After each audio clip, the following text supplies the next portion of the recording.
Hello, good morning, and a very warm welcome to Thinking Out Loud at HOK.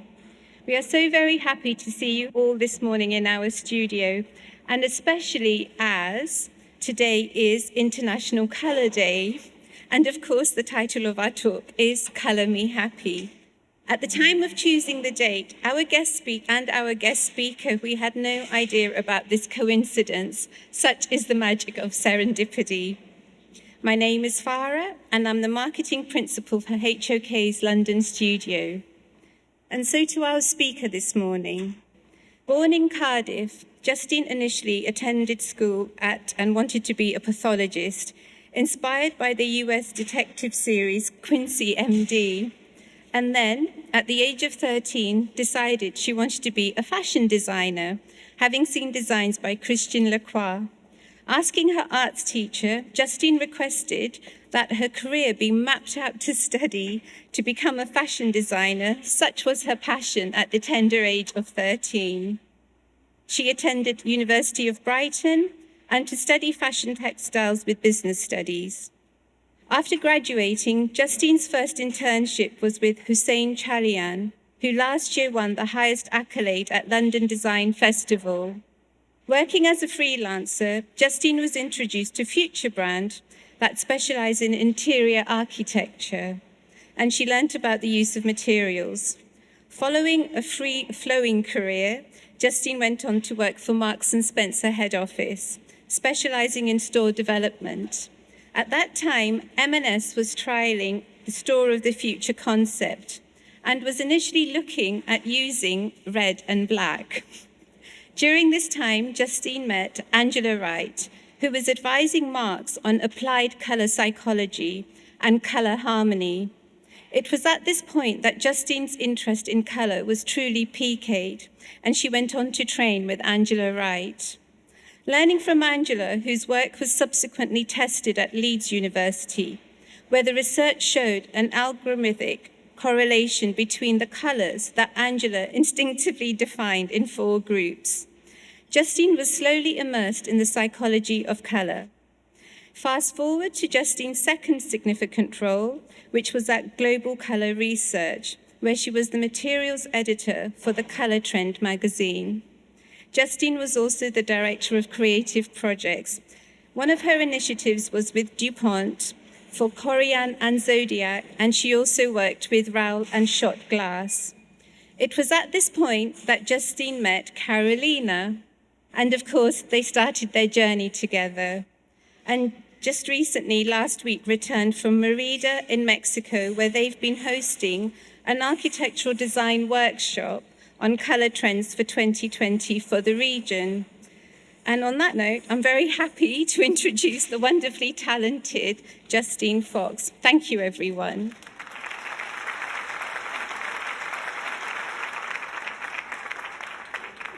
Thank you, Farah, and thank you very much, HOK, for inviting Calzada Fox to be your first guest speaker.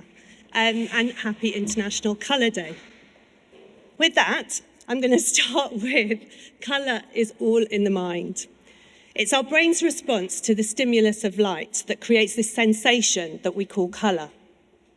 Today, I'd like to share my thoughts on how this phenomenon, colour, shapes our relationship that we have with our cities. Now, my own personal relationship with colour and architecture began at an early age.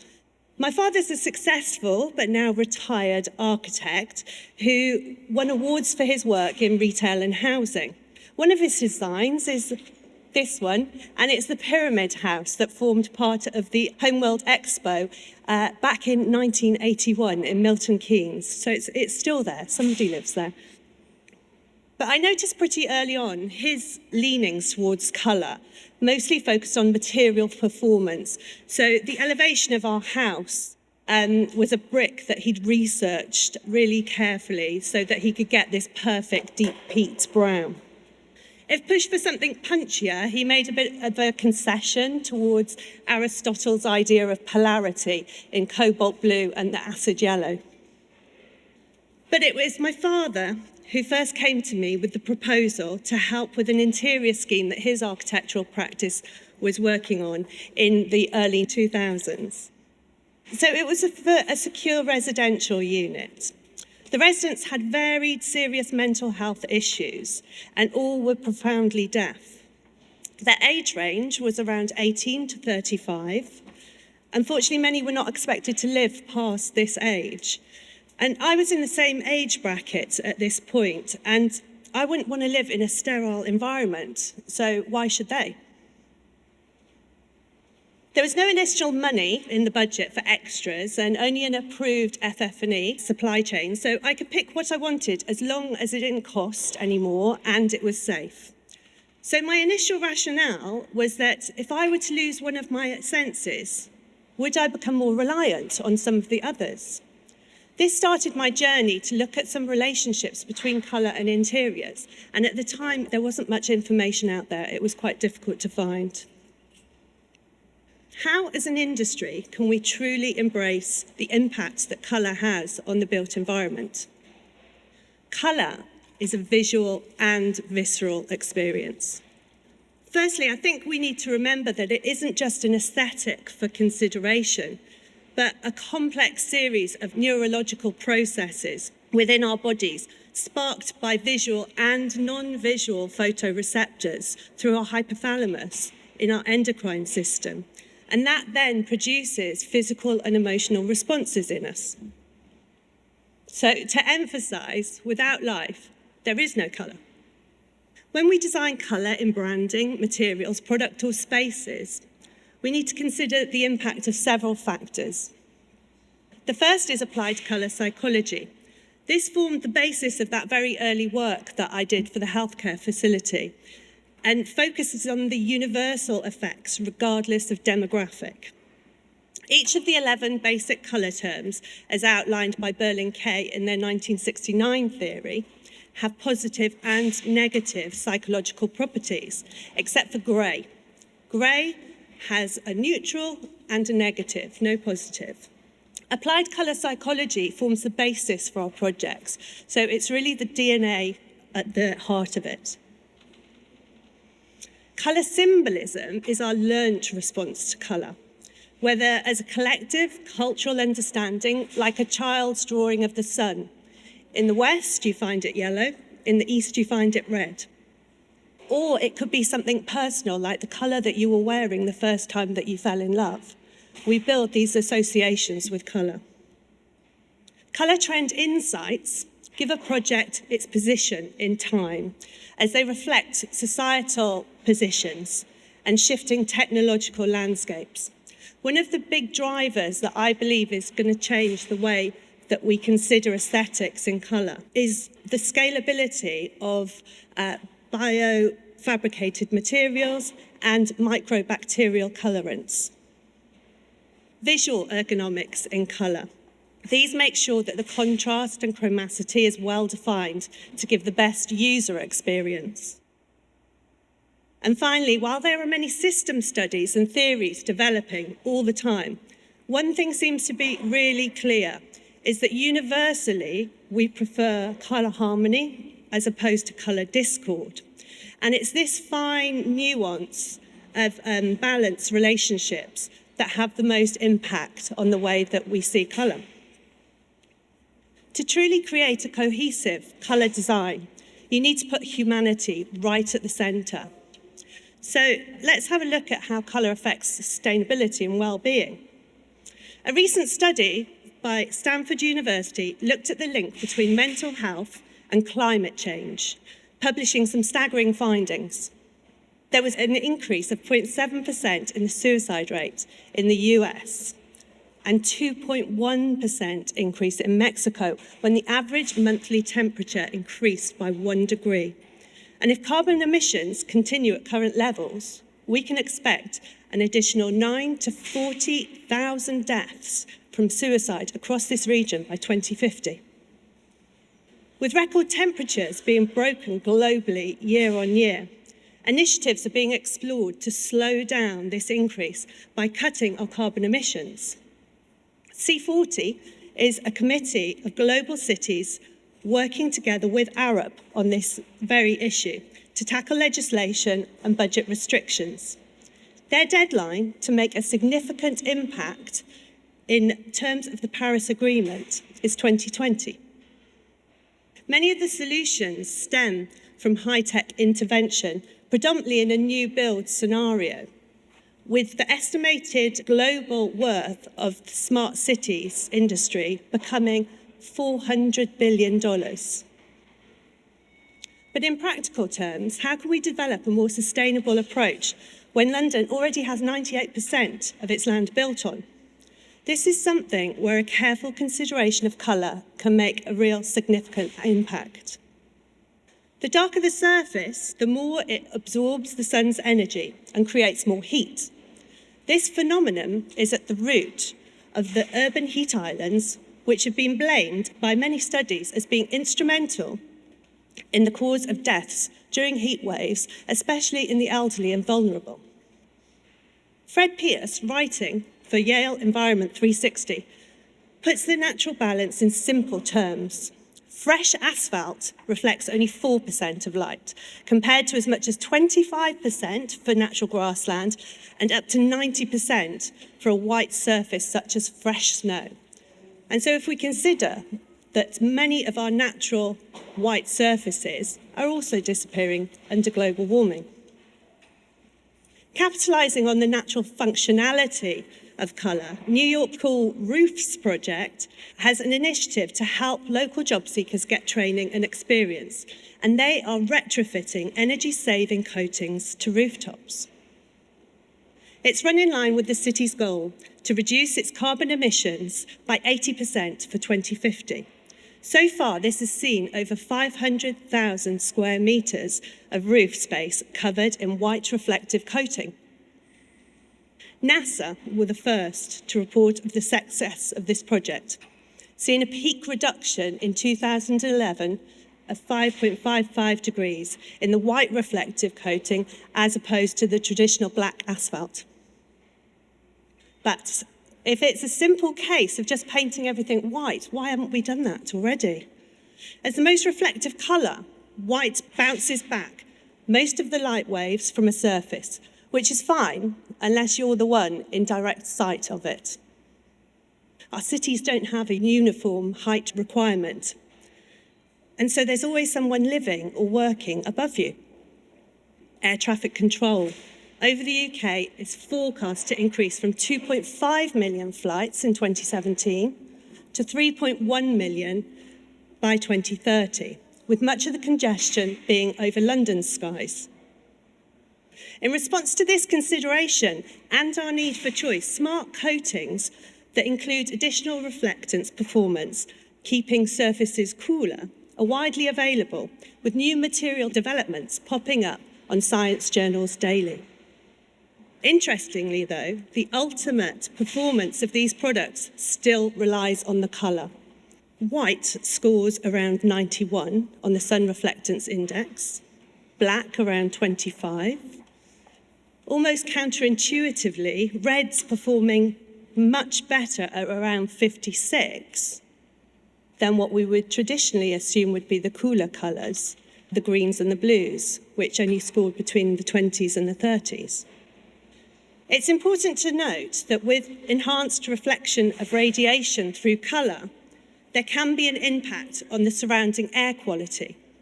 Researchers from Karlsruhe Institute of Technology found that in Stuttgart, the cooler buildings and local topography meant that the vertical mixing of air decreased, leaving more pollutants closer to the ground. To address this issue, there was a need to increase the number of CO2 absorbing and minimal pollen producing trees at ground level. And in this instance, they found that maple was the best. And so, as we have the opportunity to continue to cool our cities with a combination of science and nature, we've no need to live in monochromaticity. Can we use these developments in conjunction with colour perception to enhance areas of light and shade, evoking a new rhythm of our increasingly dense urban landscape? So let's have a look how this affects our community. 68% of the world's population is expected to live in urbanisations by 2050. The current population of London, 8.1 million, is expected to rise to 13 million by 2050. The borough that I live in, Tower Hamlets, is projected to be the fastest growing local authority in England. Its population is projected to grow by 17.8% from the mid-2016 to mid-2026. I find these statistics incredible, but at the same time, the reason that colour in urban planning has come to the forefront of my mind is because what I see in and around where I live and work. To accommodate these demographic forecasts, our living is becoming increasingly vertical. Buildings not only get taller, but also feel closer together, limiting our space, our light, and our privacy.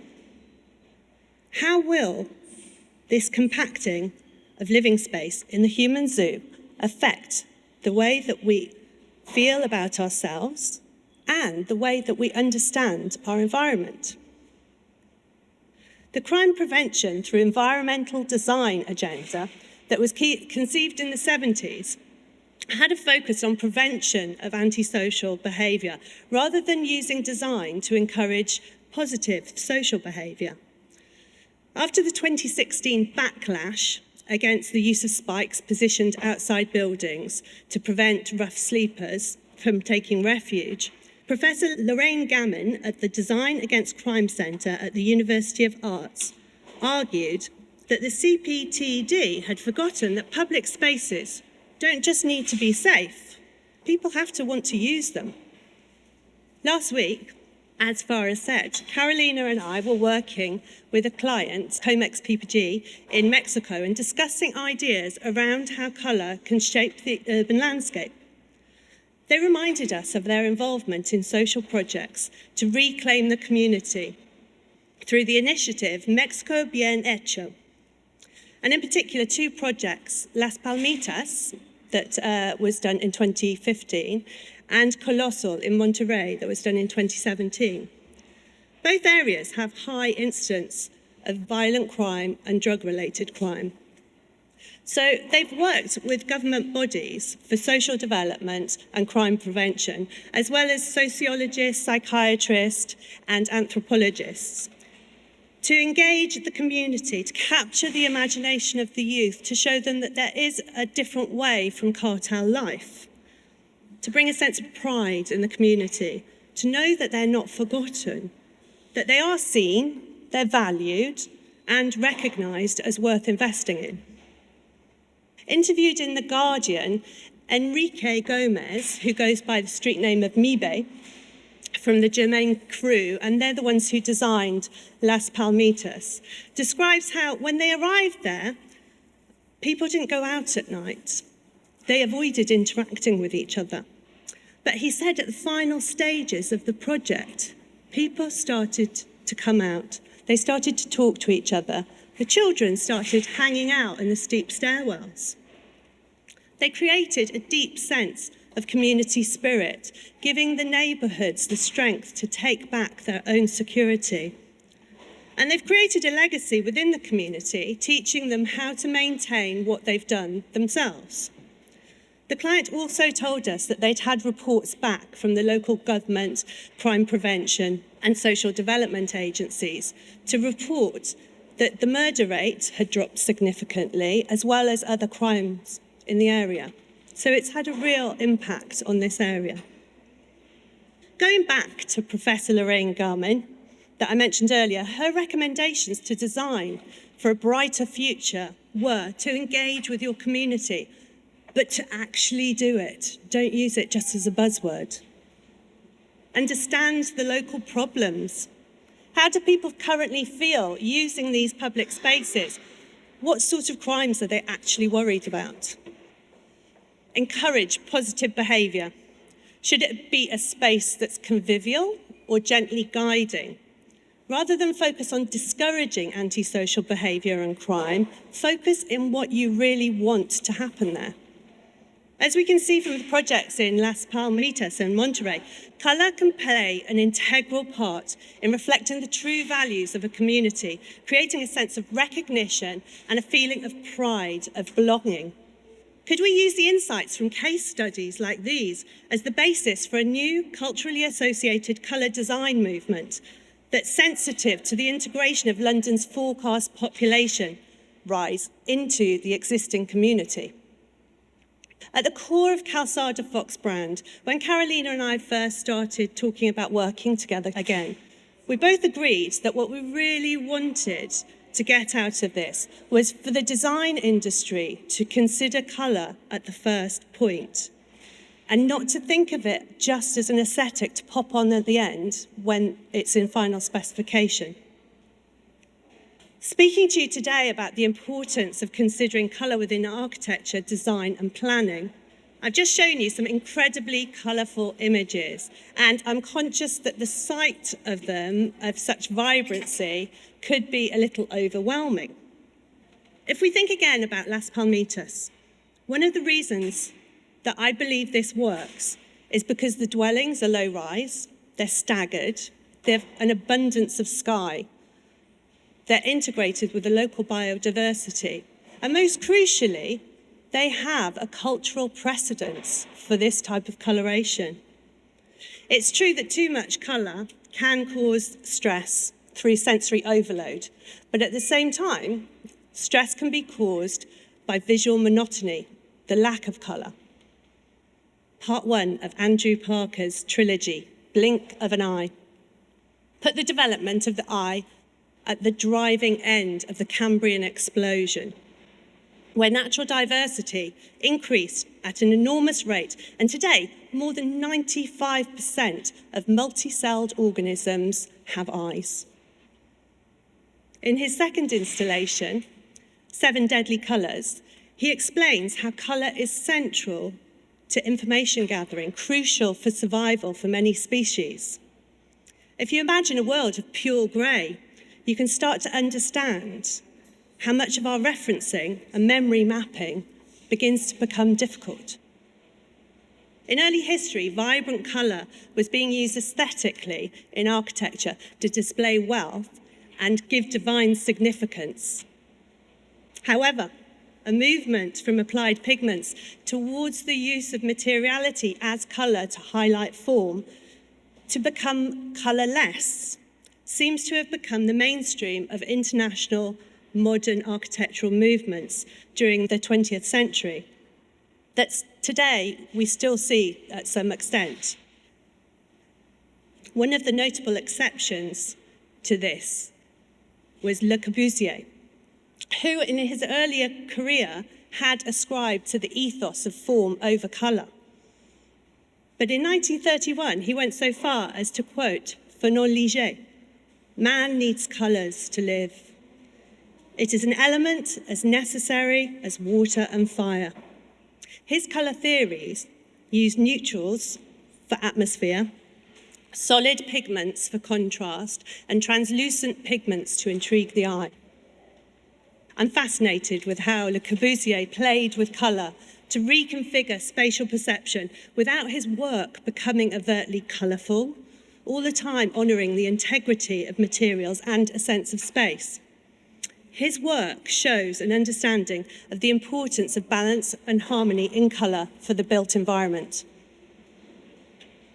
I've been looking through government planning guidelines to find some information about colour, and I've only found one reference in building and planning systems on points to take into account when considering design. To take colour into account is all it says. No other explanation, no other information. If you look at the academic research into colour for urban planning, be it Stockholm, Milan or France, you'll find detailed studies of what's gone on before in terms of pigments, materials, even municipal facilities. Colour development recommendations are usually made from there. But is it really colour planning for the future, or just a rehashing of the past? And so, our colour manifesto. What if there could be a new way of thinking about colour for our cities, where we appreciate and reflect the local history, but plan for where we want to be? Colour, gently harmonising through each area, enhancing a sense of place and creating an iconic modern narrative recognisable as London throughout the world, where we take account of the needs of our communities, becoming accepting and respectful of each other's private spaces, keeping more vibrant colours to social areas, carefully crafting colour proportions in these spaces to support areas of tranquility, as well as directing footfall through the most intuitive routes. A way of improving the performance of our buildings and public spaces through colour, to be more efficient, environmentally attuned, and supportive to the well-being of their inhabitants. Design is not just something that you build, but it's how you make someone feel. My feeling is that considered colour planning is essential to the challenges of future design, to build well, human-centred places of meaning. Change only happens with you. This is the start of a conversation, and we'd love you to continue this journey with us. Thank you.